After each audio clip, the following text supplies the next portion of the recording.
So yeah, obviously, since last time we wrapped up, free agency, the bulk of it's already kind of got underway. A lot of people play key roles into this. Obviously, it starts with ownership always, but Dan and the coaching staff, they did a great job. Had a lot of new coaches.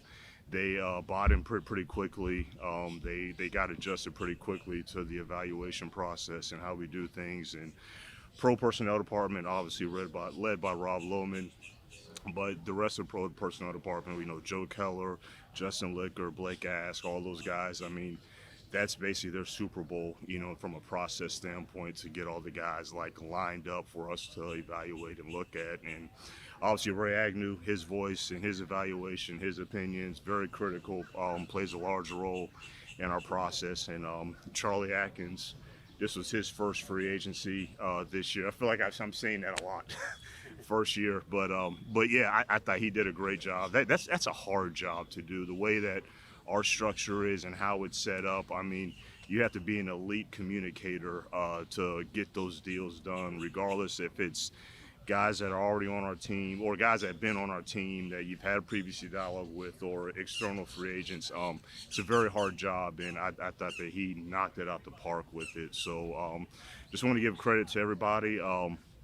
Look, I'm more than happy with how free agency went, and I say more than happy because we were able to get guys that we really wanted to get.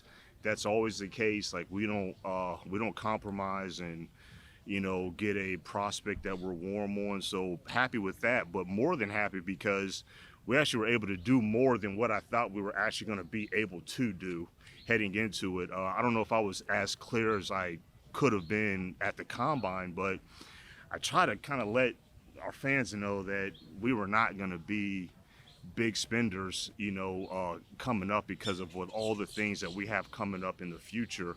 So yeah, I knew we were going to be in that corner market.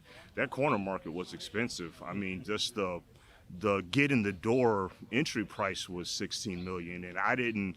If you would have told me that we were been able to get a corner for that much, with the defensive lineman that we ever get and getting TP back and all that, I wouldn't have thought we were going to do that. So just a credit to everybody, especially Charlie Atkins, Mike Disner, from a football administration standpoint, making sure that financially we were going to be able to do that. But more than happy about taking any questions you guys got. What do you still have left to do in free agency, if anything? We look at pass rush a little bit, guard. I mean, I know it's not sort of a never-ending process, but what in your eyes do you still have left to do? Yeah, I mean, look, there's still guys out there that that we're still staying in contact with. I mean, for right now, the higher dollar guys, we're probably past that point now. We're kind of more in the lower deals, whatever that's third wave, whatever wave it is now. But we're still monitoring. But what happens is that now you get to a point of that we have a lot of young players on our team that that we're still excited about. It may not be players that have gotten a line share of snaps, in the regular season last year, but that we've been watching, throughout the year that we're really excited about. So it gets to a point now where it's like, well, do you want to add another veteran that you might not be as excited about, but you might be a little bit more excited about, this second year guy that, probably spent, a little bit of time on the practice squad, got active a little bit of time. So we're kind of at that point now, but, pretty much all positions are really still on the table, just to kind of add depth and competition across the board. Yeah, Ask you about that cornerback. Like, especially on the pass rush, the defense, it's like bring the band back together again. Yep. To get healthy and keep the guys there. Is that kind of the game plan going in? Or? Yeah, I mean, look, me and Dan get on the same page early on in the process about who we want to bring back, and also, we get on the same page about who we're interested in adding externally.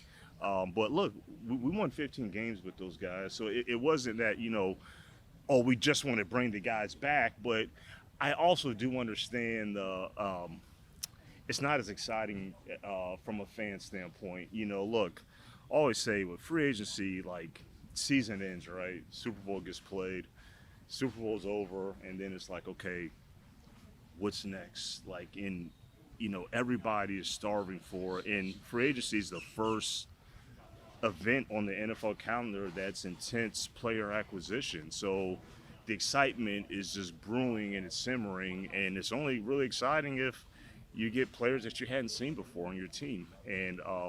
But look, like I tell you guys all the time, we stack our own guys with the rest of the league by position. So look, we might have another player within position ranks, within stacks. We might have an external player that's ranked up here, and then our own guy that's down here. Well, if the money's about the same and it's something that we can actually financially are able to do, we're going to get the guy that we may not know, but we are just going to upgrade our football team. But sometimes our own guy is above a guy that might be a name that is out there. But then the other times that sometimes there's a name that's out there that we just financially just can't do.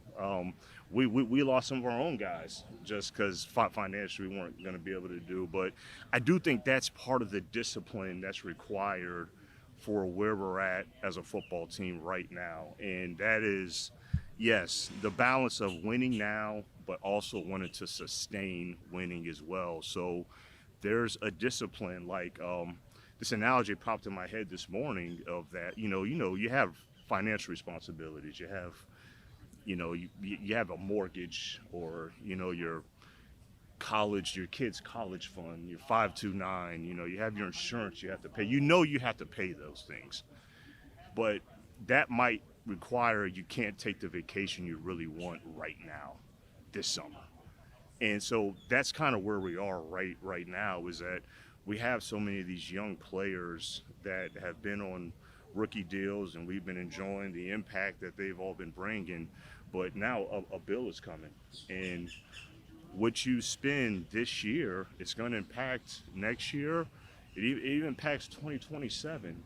So that's the discipline that we have to adhere to. And I don't really expect the fans, it's not the fans' job to know all the details of the interdisciplinary studies. I don't even know if that's even the right context, It was but pretty good. but it is. It's like I don't expect them to understand that. Like, and if I was just a fan, as much as I love our fans, I'd be the same way. Like, hey, look, splash, get guys, spend the money, let's go. But I just want to make sure that the fans understand that we're being disciplined in our approach, because we're trying to win now and also sustain what we want to do. I know it's a long-winded answer, but I hope that makes sense. With that in mind, what's your definition of a successful offseason going forward with where this franchise is at? What would define a successful offseason? I mean, I think staying the course of what we've done so far. Again, like I said, more than happy that what we were able to do is, look, we love DJ Reed. I mean, that was, you talking about a guy that literally just fit who we are like a glove. Very gritty and tenacious. He's scheme diverse. I really was impressed with his man-to-man coverage snaps. He's feisty. He'll tackle. He'll support on the edge. So he fits us. But then when you follow up, like trying to replenish the defensive line, and let's just call it what it is. I mean, we're kind of in the position on the D-line standpoint because of injuries. When healthy, we have a lot of good defensive linemen, but Mac might take a little while. I think feel good about Hutch, and that's the other thing. Look, I know everybody's craving about an edge rusher, but I mean we have one of, in our opinion, one of the elite guys, and I don't look how many elite edge rushers are in the NFL. I mean, 4 or 5. Would you think one of our guys is one of them? Well, if it's 4 or 5 elite edge rushers in the league, right? How many teams are in the league? 32, right? Usually 2 defensive ends are on the field at the same time, right? So that's 64. I mean, you know what I mean? Like, it's not, so because we have at least one of them, you got to make sure that you kind of keeping that in context as well. So, unfortunately, he got hurt last year, and I know how it goes psychologically. You think that guy gets hurt, guy gets a big time injury, he's not on the team anymore. He wasn't there at the end. He's not on the team anymore. No, Hutch will be. We feel great about where he's at in this process, so he's going to help in the pass rush. And, to be able to get Levi back, he was rolling with his pressures, and hopefully he can get home even more. So that's going to help out a lot more. Hopefully, with bringing Davenport back, hopefully his injury luck is on the right side of things. That frees up Josh Pascal, to be able to do a lot more from a pass rush standpoint, really more interior-wise than outside. We just had to use Pascal as an edge rusher because of circumstances with injuries and all of that. So we feel good where we're at to be able to get Lopez, to fill, he's more of a first and second down run defender, but to be able to have him back and still got a reader. So we feel pretty good. We're getting kind of heavy on the defensive line. Not saying that any position will be ignored, but so far I feel like we've had success, and we're going to continue to fill depth because I think, as you guys saw last year, how important that part is. One more follow-up about Hutch. Just how did you have a young guy going through an injury like that, how did the organization continue to empower him as far as to make sure he's in the right mental state and just the confidence that you guys got moving forward that he can continue that play? Yeah, just making sure that, me and Dan make sure that he's known that, look, you're not off on an island, be in the facility, what you wanted to do, and be in the trainer, be in the meetings, come out to practice if you can. I mean, you're still a key cog of this operation, and just checking in on him, seeing him in the training room, seeing how he is, getting all the weekly updates. So I don't think hopefully he never felt like he was separated from the team, because when you get a major injury and you're out there rehabbing, as hard as he works and as much as he's doing extra on his own when nobody's watching, I think it's, from a human standpoint, it's easy to feel that way. But just not only with Hutch, but with all of our players that are all dealing with injury, that's kind of how we want to You're approach not it. worried about him coming back. I mean, the leg, it's a broken bone, so it's not, I guess. I mean, look, we don't have a crystal ball on anything. We're just gonna see where it's at. But I've seen enough movement in mobility in running at this stage that I feel very confident where he's gonna be at. You touched on this at the end of the season about Mahogany being ready if you need him. I imagine Zeitler's one of those guys he has looked into and just couldn't pay the price tag. So, I guess, can you reemphasize your confidence in Mahogany, and do you envision him right side, left side? Is that something that still needs to be sorted out? Yeah, he did most of his college on the right side. I think he can do both. He's done both early on before he had when he got sick or whatever with the mono deal. But we had him doing both in OTAs. But he can play both. But look, he's still, it's a small sample size of the starts that he played. They were promising, they were encouraging. We do feel like he has starter level ability, but he still is a young player, so we still need to make sure that he has competition.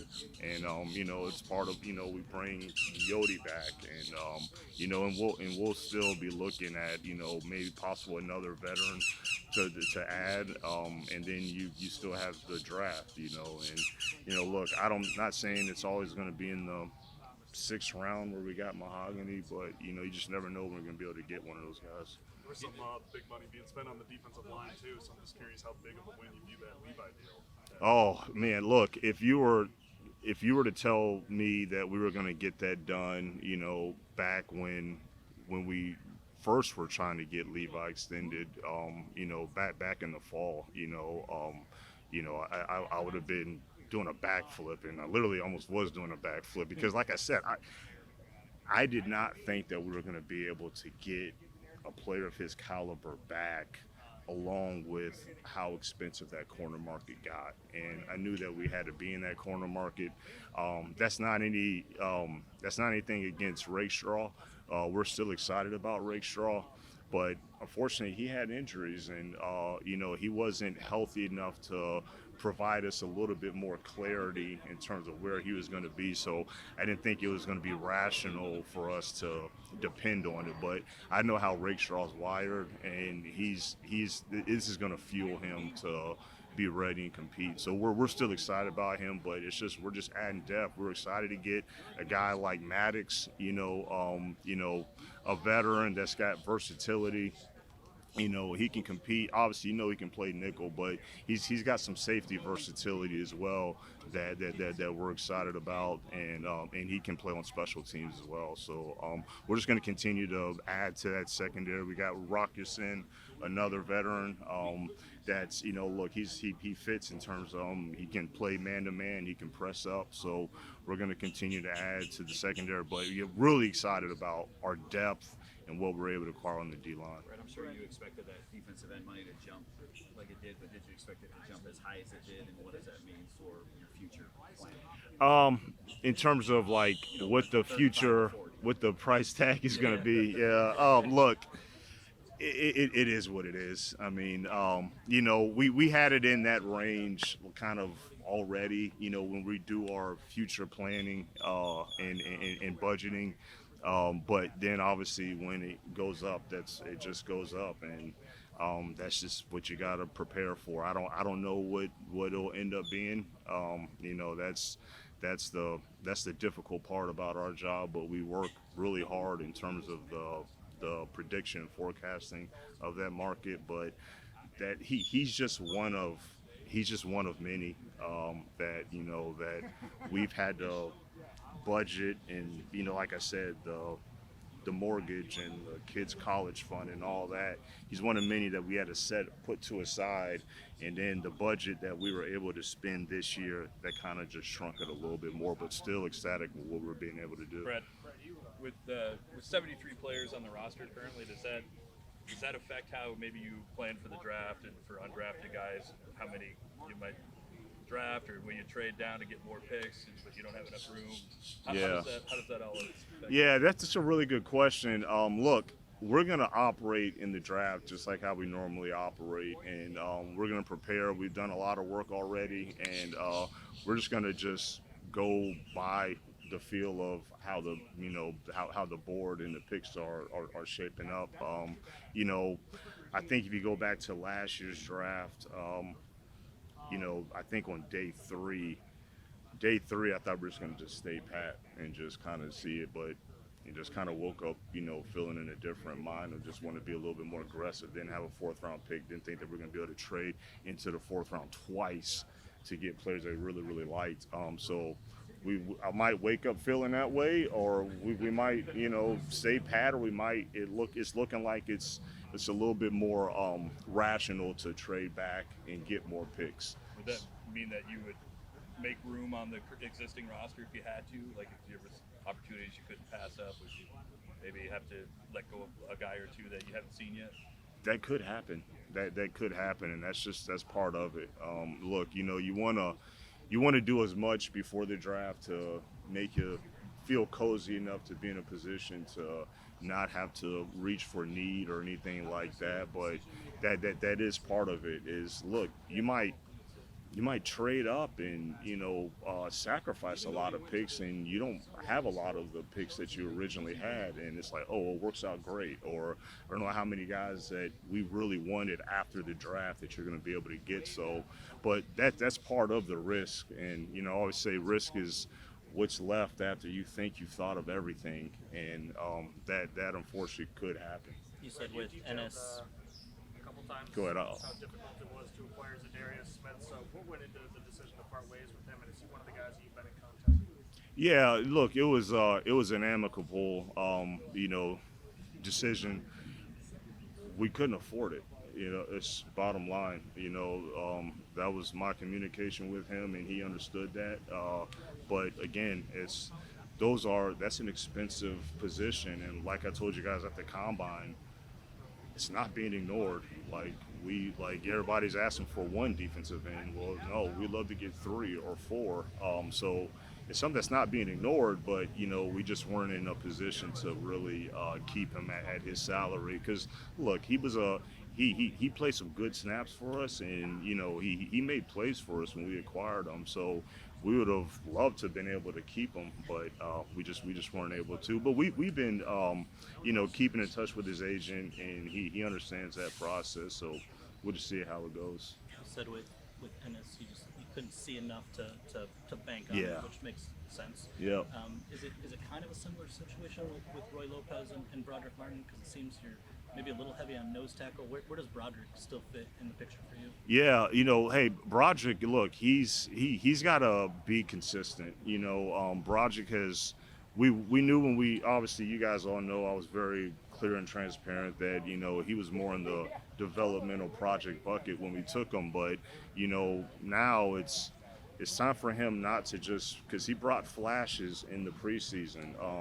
When he came from his injury, he brought flashes, but, he had some low points as well. So we need to see more of the consistency of the flashes, and he just needs to be a consistent player, and he knows that. We've had transparent conversations, and so he knows that he needs to be a consistent player. He's got all the ability, he's got all the physical tools to be a consistent player. But so we'll just see. Hopefully he does come around where he is a consistent player. But and I think he understands that of the year that he's heading into. 5 more minutes, guys. Sign a quarterback, obviously. What, if anything, does that mean for Hendon Hooker's future? You go right into that. I mean, look, it's competition. That's all it is. I mean, look, we like Hendon, excited about him. I've always said about Hendon, kind of a lot of steps on his journey coming out of high school and, at Virginia Tech or Tennessee, like, it wasn't immediately he was the guy. So, he had the injury that first year. Then last year, that was the first year that he kind of was able to do a full year, training camp and during the season. But and then we brought Teddy Bridgewater in just because we're gearing up for the playoffs and postseason. He just wasn't ready yet, and he understood that, but still got high hopes for him. But nobody's going to be given a job either. So if Hendon wants to be the number 2 quarterback, then win the number 2 quarterback job. Have you made a 5th-year option decision with Jameson yet? I know you got a month still to kind of work through that. Yeah, I mean, look, it's heading that way. That we're most likely gonna be doing that. Look, he was a tremendous player for us last year. He's still scratching the surface. I do think he's got more in him as well. So I just think it just makes sense for us to do what we can to keep him around. I know you've been good about rewarding your guys who you brought in, extensions and stuff like. Is it any like, I would say, like, pressure or anything, but just to get that weight off before the season when you can extend some of these guys, or is that just when you guys feel like it's the time to do it? Like Kirby or yeah. I think everything is case by case. Whether it's with the agent and the communication, or really if it's from a financial standpoint. I think every player would love to get it done sooner rather than later. But everything is kind of organic and case by case. We don't intentionally not do things at one point versus the other. But bottom line is say like it's Kirby, he's a player that we want to keep, and we've let that be known. He's a fit for us, for our team. He's a really good player. But in terms of the timing, we'll just kind of see where it goes. But he also goes in the bucket of being disciplined with finances, where, again, I'll go back to the mortgage and the kids' college fund.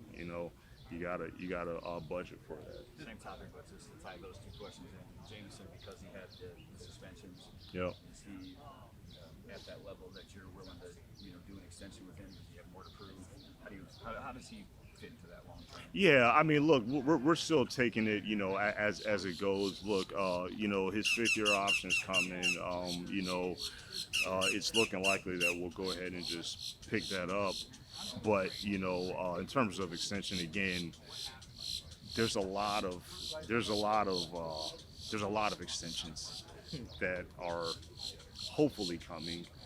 But it's just one that you just don't know what's going to happen from a financial standpoint, because a wide receiver, it's it's expensive. It's very expensive. So look, these are good problems. These are good problems to have. But I just want to make sure that more so that our fans. I don't want our fans to think that we're just not making the splashy move because we don't want to do that. It's just we're just being disciplined and make sure that we were able to sustain winning, but also win now. Vacation in the plans next year. Huh? Is vacation in the plans next year? I'm not sure. I think there's no vacation next year for sure. Look again, the Bills coming. The Bills coming, and all these guys, they're really good players. Like I told you at the combine.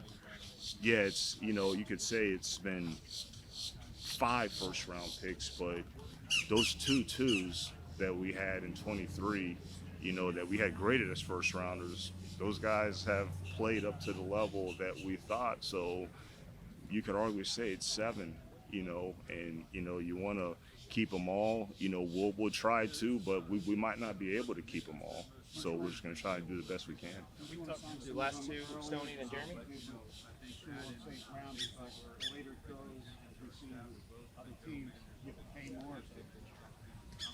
Yeah, and we do have a timeline that we've kind of came together and thought about. Nothing's guaranteed, nothing's 100%, but we have talked about how we would, in an ideal world, how we like to handle and approach and attack each one. So we'll keep that in house right now, but we have thought about that timeline. We've talked a lot about the coaching changes that you guys have to go through, just kind of a natural part Yeah. of being a good team. Same kind of things have been going on with the front office. Yeah. You've probably lost 4 or 5 guys in the last 3 years alone. Can you just talk about the challenge, that part of the challenge? Yeah, it's a good problem to have, but it is something that we do anticipate. Me and Dan are very conscious. It's about, look, when you have success, guys are gonna want to poach our guys. It's more with the coaches, but yeah, it's happening in the front office as well. And I'm happy for all those guys, but that's just part of always having some kind of succession plan in place. Especially when you start to identify the guys that are truly kind of rising the ranks, and they're like, man, this is a good. He's going to be a star, and it's hard to keep the stars. So it's my job, it's Dan's job to always have a succession plan in place. It's some immediate pain, but the worst thing you can do is not have a succession plan in place and lose patience and start making irrational decisions. So I think we do a good job of planning and make sure we have a succession plan. I'm happy for Mike Martin.